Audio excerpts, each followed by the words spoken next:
Hello, it's Jeannie.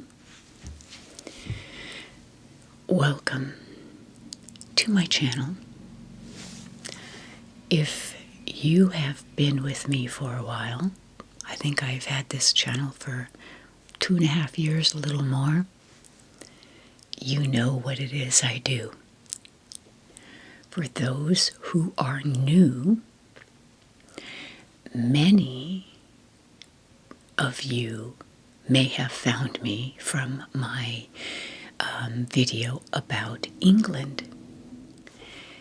And I somehow showed up in your feed. Thank you, algorithm. But I know it was quite confusing to some of you who had never heard of ASMR, and you were wondering why I was talking in a quiet voice and sometimes whispery. So imagine, if you will, friends who have been here for a while, if all of a sudden you see this video about a topic like a travel log, and it's in this weird format of ASMR and you know nothing about it. So I had lots of comments like, why is she whispering? What's wrong? Is there somebody sleeping in the next room? Somebody said, are you a serial killer? I've been called a lot of things, but not that. Why are you whispering? Why are you talking so low? And that is what I do on this channel. I talk, I blah, blah, blah about things. Sometimes it's interesting, sometimes it's boring as heck, with the ultimate goal of relaxing you, of bringing you peace, hopefully, of being able to have you put a video on and relax to, tune out to, fall asleep to, chill, just chill out to. And that's a new concept for people, for some people. So for those who are new, I want you to know that I don't go around talking like this. But it's for you. The intention is to bring you calm and peace and quiet in this noisy, chaotic, tumultuous world. It can be that way. It can feel that way. And so we don't let that in here. We only let in the good vibes, the peace, to the best of my ability. That's it. And I blah, blah, blah, blah, blah, in hopes of you just being able to calm down and tune out the world. And so for today's video, that's what we're going to do. I have my tea. This is the coolest teacup, and my daughter-in-law got this for me 3, 4, 5 Christmases ago. There's a whole, maybe I can show you. There are lots of gold lines up and down this cup. And on this plate, there's a horse. I blocked the microphone, maybe you didn't hear that. There's a horse. And so when you turn it on here, it looks like the horse is running.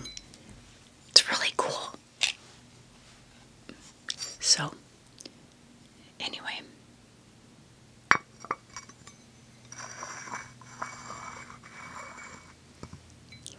So I'm going to pour the tea that I've had steeping.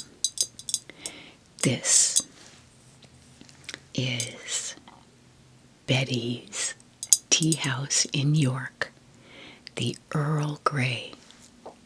So,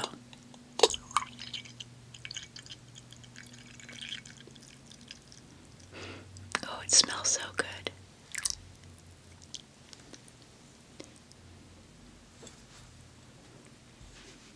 And I'll put this, because as much as I try to be in ASMR mode, I can kind of knock things around if I'm not careful. So I'll just put it right there, out of the way.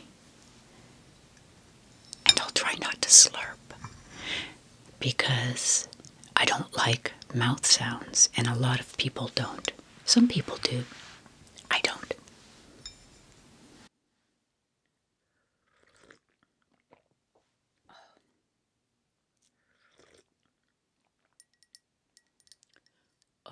This is so good. I loved Betty's tea house in York that my friend Carol took me to. Okay, so now let's get to the meat of this video. And that is twofold, in the form of 2 books that I feel are so perfectly appropriate for right now and any day in the future if you want to come back to it. One thing I'm very, very thrilled and honored for is the fact that my channel has gotten the attention of a few authors that I have become friends with.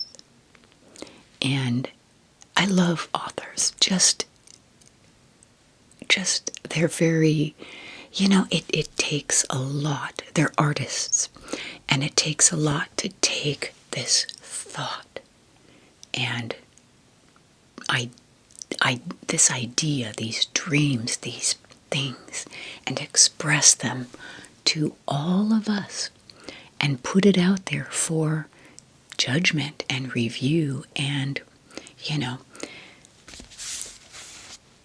criticism. And so I really applaud not only that bravery, but the ability to convey some special things very, very well. And I have several author friends that I've gotten to know, and I'm going to talk about 2 here. The first one is Mitra RAHBAR, and I've done a book of hers before, and she sent me this new one. And it's new for her. She just released this maybe a couple months ago. And it's called The 11 Pillars of Self-Realization.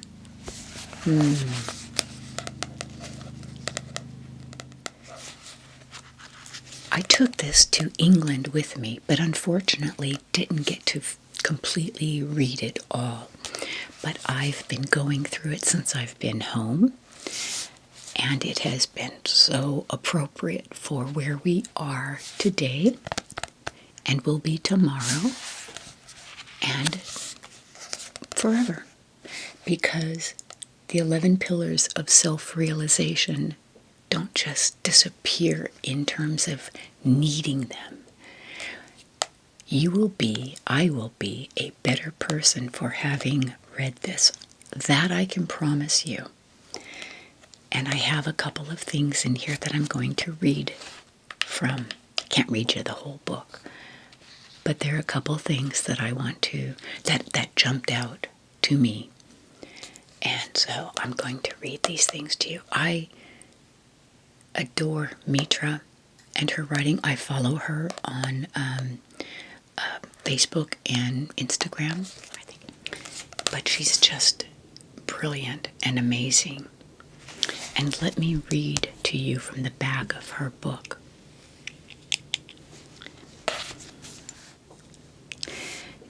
In the 11 Pillars of Self-Realization, Mitra RAHBAR guides us on a journey into the vastness of the human spirit as she unveils time-honored principles of spiritual evolution.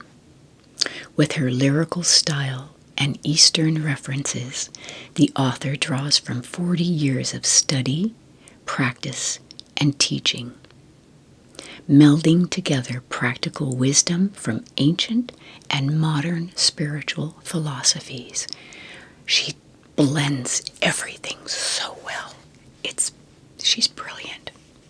RAHBAR's writings are rich with teachings, stories, exercises, practices, and poetic prayers to give you the tools necessary on this most intricate path. These lessons are enhanced with the book's parallel narrative about Abu, an adventurous young seeker who discovers each of the 11 pillars on an arduous yet magical journey to his own self-realization. Consider the 11 pillars your personal roadmap to inner peace as you navigate your sacred pilgrimage to a life of love, joy, and fulfillment. And I'm telling you, I'm here to tell you, this is the kind of book for all ages. And I don't mean age in terms of our age. I'm talking a book of the ages. You can't go wrong with enlightenment. The most impactful first book of enlightenment that I read was Jane Roberts' the Seth books, Seth Speaks, and The Nature of Reality. And this was back in the early 70s. And it shaped my life. And it prepared me for tough times, hard times, difficult trials, tumultuous times, personally, internally, as well as externally. When you have the tools to manage your inner peace, the external doesn't matter as much. Does that make sense? So I am hoping that in sharing this and this other book, that you will gain strength and peace, and knowing that you and me and everyone, we're all gonna be okay. I promise. I promise. Because it starts in here. Okay? So this is Mitra's book, and I'm going to start with this. But I'm going to quickly introduce you to my good friend Donna Lawrence. Pen Pals, a novella, and other stories. I find it very coincidental that the two things I've picked out to read are so similar. And you'll hear them. It's going to be a nice blah, blah, blah reading. The thing I love about Donna, and I've had many conversations with Donna, she and I talk, and what I notice about her books is how her thinking, because she's shared a lot with me, and I've shared a lot with her, but how her thinking actually comes out in her writing. And so before this book was published, hearing her thoughts, hearing her thinking, hearing her stories, and then reading this book, it's like she's done it so magnificently, translating all this stuff into this. And how she writes is very much how many of us think, and I would say many of us girls. Okay, I know I'm a woman, and maybe guys. So, here come the yard people next door. So I might have to pause because the timing is impeccable. So I'm going to read two parts of these, one from Mitra's book and one from Donna's book. And I have a little surprise for you at the end of this video.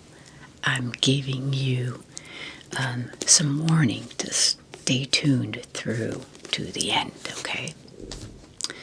So, anyway, I hope this brings you some peace, something you can tune into, to tune out to, and just relax. Do things in your life that bring you peace and joy, and share those things, okay? And so I'm going to start with Mitra's book here. One quick sip.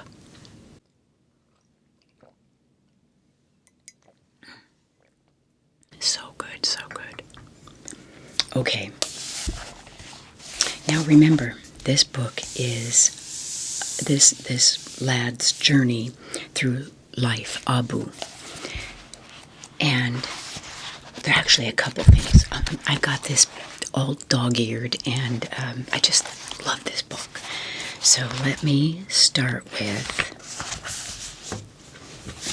this is from chapter 5, and it's titled Love. Love.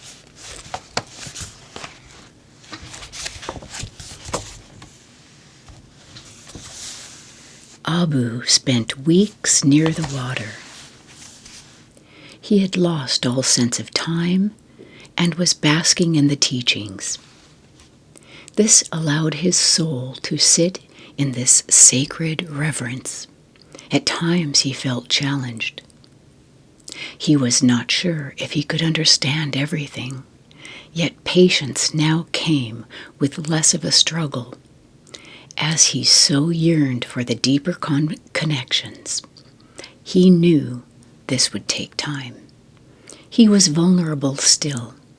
His heart held many emotions. Being on this journey of self-realization had opened him up to a world he had not seen or known before. But after the teachings on purification, he knew he had to allow the emotions and thoughts to flow. He felt an energy working through him, guiding him to create deep healing. It seemed he was understanding so much more about life, himself, and the universe. These were jewels upon his being, brilliant and radiant. It was hard for him to leave the waters, no matter how long he had been there. It seemed his soul still wanted the healing, the renewal. He patiently allowed it. Early one morning, as he was awakened, he knew it was time to move on to the next leg of his journey. His healing would continue. It was flowing, and he would carry it with him into the next step. Once underway, the terrain was starting to change again. The trail was curvaceous, full of turns, hills, and valleys. He started feeling more rejuvenated with each passing day. He trusted the road and knew that when it was time, the next pillar would appear. I love that. One afternoon along the way, he heard a whimpering noise. and he looked around. What was that, he wondered? It sounded like an injured dog. He heard it again, and suddenly he saw the dog. His leg was bleeding. Abu leapt into the bushes where the dog was. "You poor baby," said Abu. "Hang on, I will help you." Quickly, he took out a shirt from his backpack and tore off a part of it. He applied pressure to the leg where the wound was to stop the bleeding, and he was successful. He then wrapped the dog's leg so it would heal better. Abu patted him on the head. "You're all better now," he said, smiling lovingly at the dog. "I think you'll be all good real soon." The dog got up, limping, and started licking Abu's face. Abu started laughing. "What an affectionate being this dog is," he thought to himself. "He is so full of love." After he saw the dog was better, he said, "Go on now. I'm sure your pack is looking for you." The dog looked at him. He understood. He ran with a slight limp into the woods. Abu watched him run and felt really good that he had been able to help him. Abu continued into the heart of the vastness. It held a simple beauty. He could hear the various sounds of nature, the light breeze, the whistle of the leaves on the trees, the choir of crickets. He couldn't see a pillar, but he trusted he would find it when it was time. The afternoon sun was dimming. From afar on the hill he saw a figure. He walked closer. It was the dog. The dog started running, but kept looking back at Abu. "He wants to show me something," Abu thought. He ran to where the dog was headed, to the top of the hill. There he saw them, an army of dogs, standing at various points on the hill. He had never seen such a sight. The dog he had helped came close to him. "Is this a gathering?" he asked the dog. "It's a pillar," said the dog. "What pillar is this?"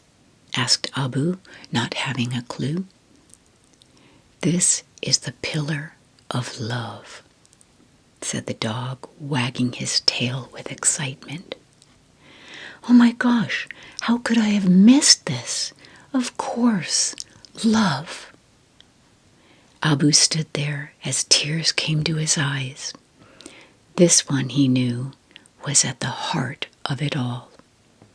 Abu sat at one of the points of the hill as the dog recited the teachings from the 11 pillars with enthusiasm. And so now it goes into the teachings, so you've got the story. And then comes exercises, key exercises for love.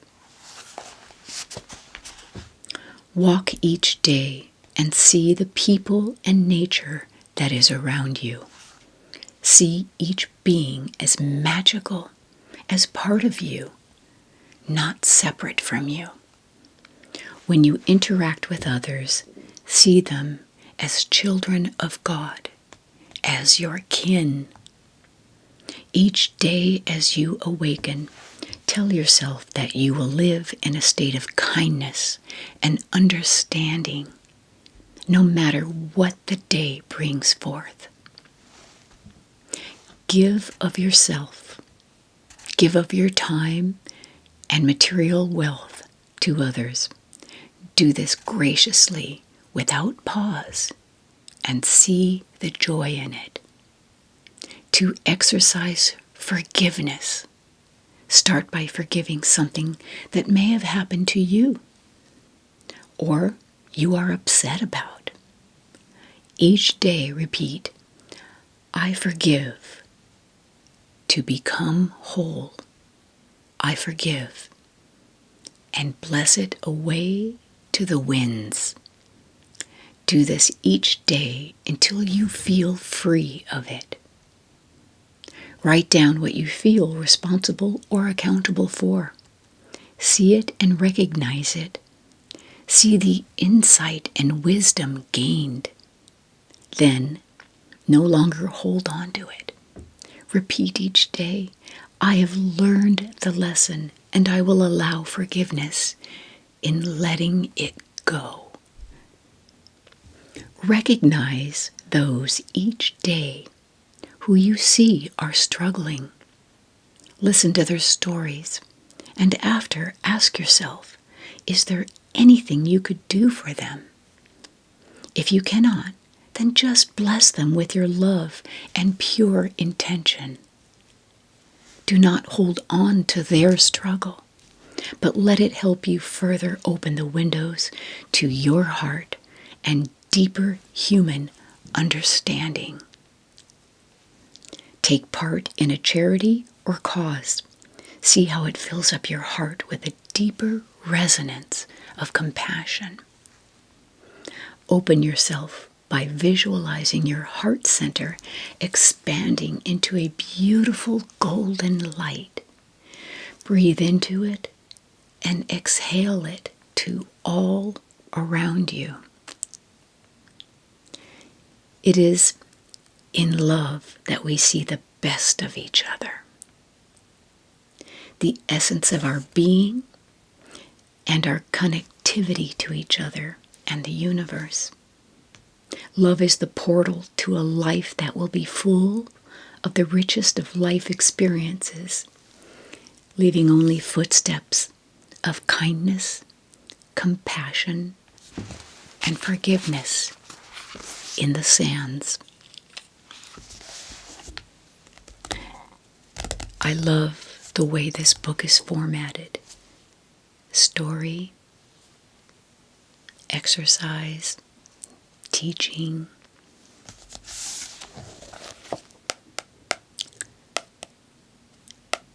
A book of the ages. And this is something you can come back to over and over again. I know I will. So thank you, Mitra, for sending this to me. Good job. Okay, so now I'm going to go on to the next book by Donna Lawrence. Pen Pals, a novella, and other stories. So before I get started, I'm going to tell you my little surprise. And this is a first on my channel. Donna has been so gracious, and she has sent me some extra books as giveaways for you. Now, I only have 4 to give away.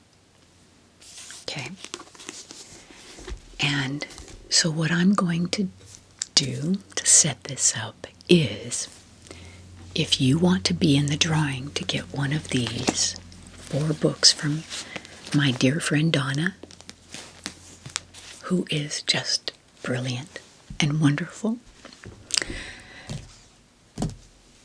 in the comments below, in all caps, so I see it, my eyes, I want you to type this: spread love. Spread love in all caps. Okay? And then what I'm going to do is, I think I'll give this through close to the end of the month to give as many people a chance. So let's put a date. Say the 25th of November, 2024. So you've got a couple weeks, a little more, to say in the comments, spread love, okay? In caps so I can see it. And I will pull 4 names and I will mail you one of these books, okay? Okay, now, this is a novella, a kind of a short story, and then there are other smaller stories within it. Now, the first story, Donna actually talks about ASMR. That's weaved into the story. So I thought that was particularly brilliant. And I'm biased. But I'm going to read something that jumped out at me and kind of goes along with Mitra's book. It is called A Dog's Life.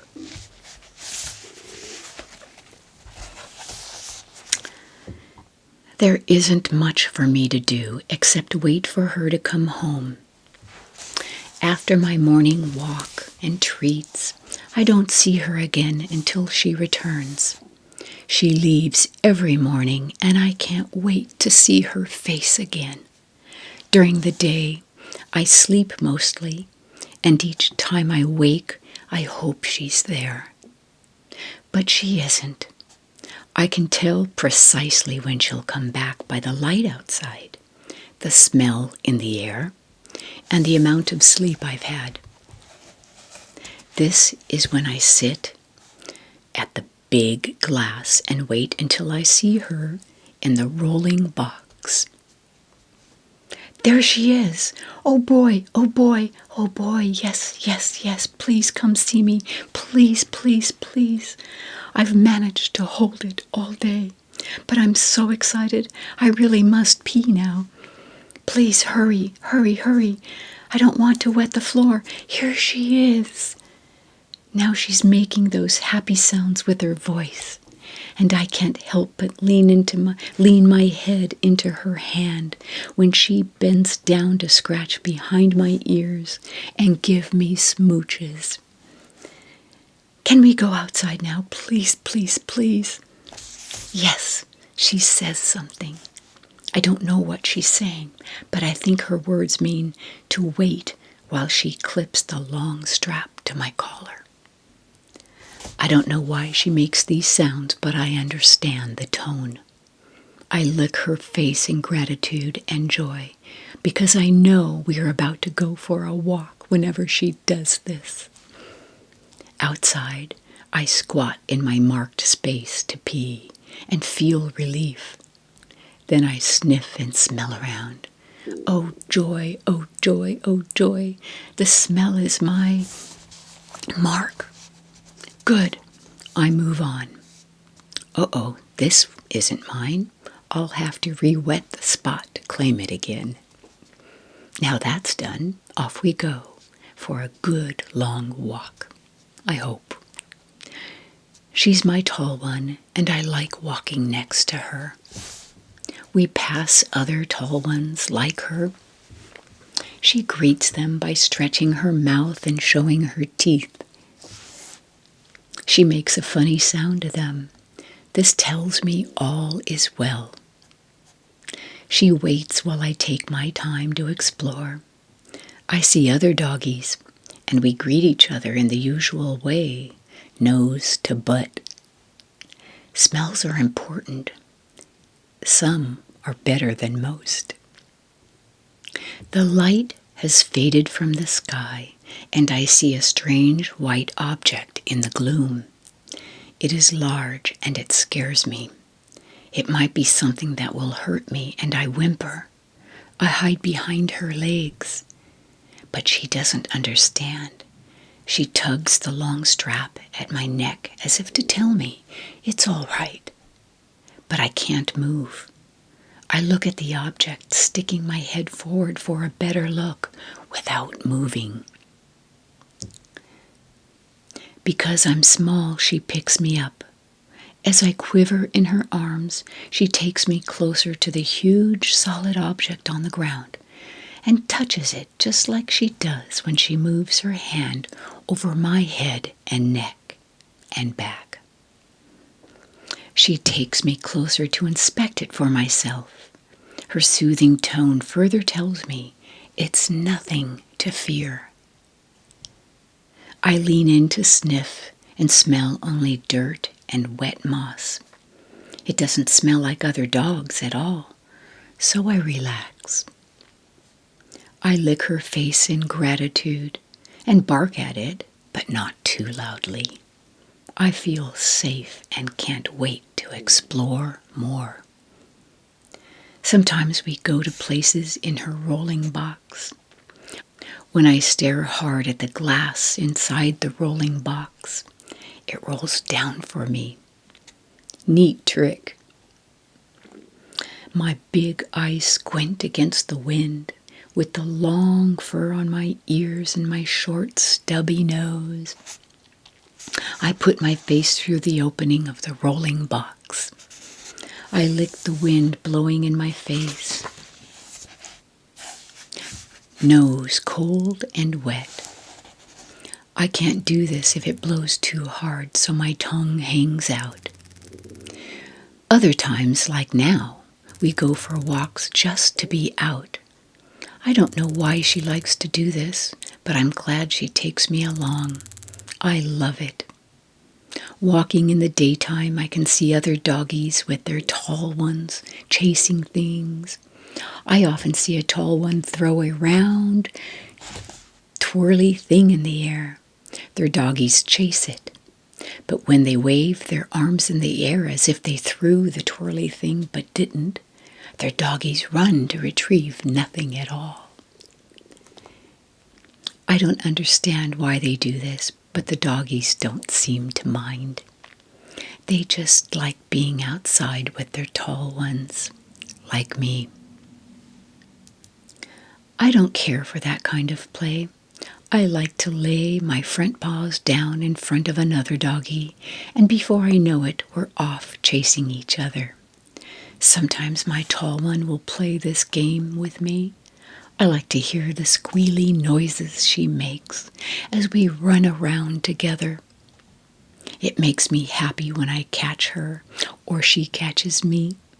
But when I see the furry thing with the long tail that lives in the trees and makes chirping noises as it scurries near me, I want it. She tries hard to hold me back, and I do, but boy, oh boy, it would be nice to get one just to see why it chirps and chatters the way it does. But right now, it's time to head home. Now we're back inside, and I watch as she removes the fur she wears when it's cold outside. Except for when she puts water on her body, she always wears different fur when we are inside. I wait until she fills my bowl with food. It's been a long time since I last ate. She makes sure I have enough water, and then I dig in. She leans against the place where she makes the food and drinks water from a different kind of bowl. After a while, she takes something out of the cold box and makes food for herself. She peels back the wrapping on a tray and places it in another box that hums while she closes the door. While she waits to hear the beeping sound it makes before opening the door, she gives me a yummy treat. It tastes so good. I watch as she takes her tray and sits in the big room to watch others move inside a big noisy box on the wall. They make the same funny sounds that she makes when she moves and stretches her mouth, but for some reason she says nothing back to them. I watch back and forth, cocking my head from side to side, trying to understand why she does this or watches them. I give up after a while. Her food smells good, but I know begging her to share is useless. I cock my head to one side when she looks at me and makes those funny sounds with her mouth, gesturing with her hands. It sounds as if she's sad because she can't share with me. I accept her sadness and lie down at her feet while she eats. I'm just happy to be next to her. Where she goes, I go. Where she is, I want to be. She sits on the floor and pats my head, and I lick her face again. She makes another funny sound, which tells me she likes it, so I keep it up. Her teeth show, and the sound she makes causes me to feel good too. I want to make her as happy as I am. She puts her arms around me and squeezes me tight, then gives me a fuzzy thing to play with. It doesn't move like the small furry thing outside or the big flying things with wings that quack, but I don't care. Maybe one day I'll be able to catch one. Until then, I'll play with this funny, fuzzy thing instead. The sound of running water causes me to hide under her big doggy bed. But the water is for her, not me. She stands in the water box and makes a melodic sound with her voice. I like to hear this sound when she's in there. I wait patiently for her to come out, almost falling asleep at the sound of her voice. Unlike me, she has no fur on while doing this, so it doesn't take long to dry herself and put on her softer fur. I think this fur is meant to keep her warm. Now I have to pee again. I've learned to stand by the back door to let her know this. She seems to understand because when I do, she opens the door and I quickly dash out, smell around for my spot, and having found it, squat. She watches out for me. I know because I always look back to check. We're in her big doggy bed now.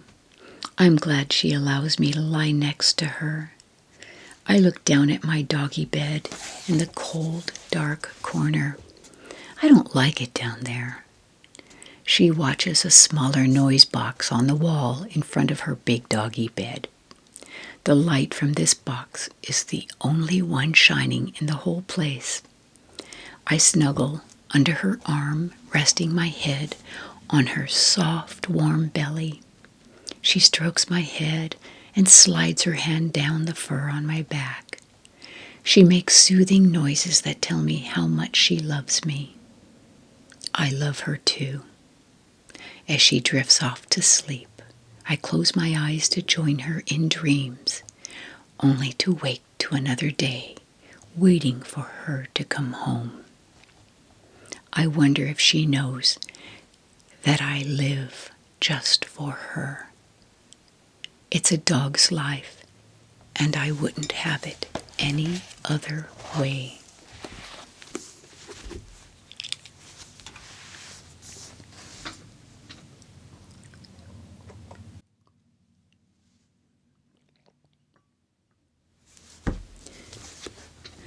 So 2 dog stories that teach us a little bit about love.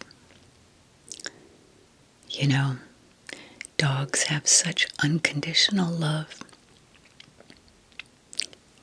Cats are a bit more conditional. My cats are like, with strangers that come in, Sputnik is very friendly, but Leo and Apollo are like, takes a while to get to know them. Anyway, Donna, thank you for this, and that was just one of the amazing stories in here. There are several. And love. These both have love in common. So, let me read to you from the back of Donna's book. It says, "The mysteries of life are endless. It is not up to us to solve them, but to live them." These extraordinary, often heart-stopping stories are the collections and imaginings of author Donna Lawrence. The novella examines the nature of longing, love, and happenstance, where AI technology works on the fringes of helping two people find fulfillment in their lives. The rest is up to fate, technology, and or the protagonists themselves. The short stories are a collection that depicts unconditional love, courage, longing, mysterious and spiritual encounters, suspense, human nature with all its failings, and forgiveness. All stories circle back to the novella's premise, that of the mysteries of life in all its forms as we journey through an unknowable future. It's fantastic. So this isn't the typical book review. These are two absolute book recommendations for you. They will lift your heart. They will teach you things. They will make you feel better. And they, I hope, help you spread that to others. Okay? That's what I hope I've done here today. So, all caps in the comments, 4 of you will be drawn randomly to receive Donna's book. And a note from me. All right, I'm going to sign off for now. I hope this video has been calming and relaxing for you, peaceful.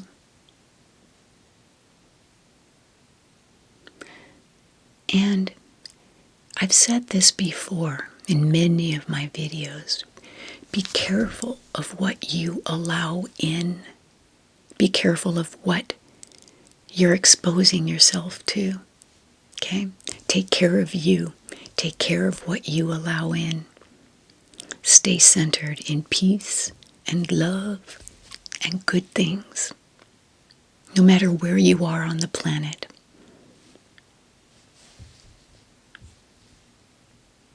Everything is going to be okay. Take care, my friends. I bid you so much love.